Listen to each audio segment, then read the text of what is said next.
kulan daawadayaal ku soo dhawaad inuu xalka ciyaar bile qodobada ku daawan doontaan waxa qayb ka noqon doona ciyaaryahanka Marco Trefo ayaa wacd ku maray inuu burburin doono kooxda kubadda cagta Arsenal xilli uu ka hortagay 17 kulan laacibkan wuxuu ka dhaliyay 6 gool 4 kalena waa uu ku caawiyay tobraha kooxda Manchester United ayaa shirkiisa jaraa'id ee kooxda ku sheegay in ciyaaryahankiisa Lane Yoro uu diyaar u yahay inuu ka soo muuqan doono kulanka Arsenal ay la qaadan doonaan laacibkan ayaa bishii July ku soo biiray kadib dhaawac muddo dheer oo garoomada kaga maqnaa wuxuu sidoo kale ka hadlay kabtankiisa Bruno Fernandes inuu kulankaas diyaar u yahay kooxda kubadda cagta Real Madrid ayaa sheegtay inay iska dhaafi doonto saxiix ciyaaryahan Trent Alexander-Arnold iyadoo dhanka kale doonaysa inay soo qaadato daafaca midig ee kooxda Manchester United ee qaranka dalka Portugal Diego Dalot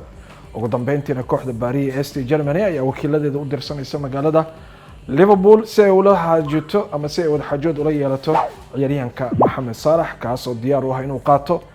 qandaraas 2 ilaa 3 sanadood balse kooxda Liverpool ayaa doonaysa inay siiso heshiis hal sanadooda guud ahaan daawadayaal inta ayaan ku soo gabagabaynaynaa nuxurka ciyaar bile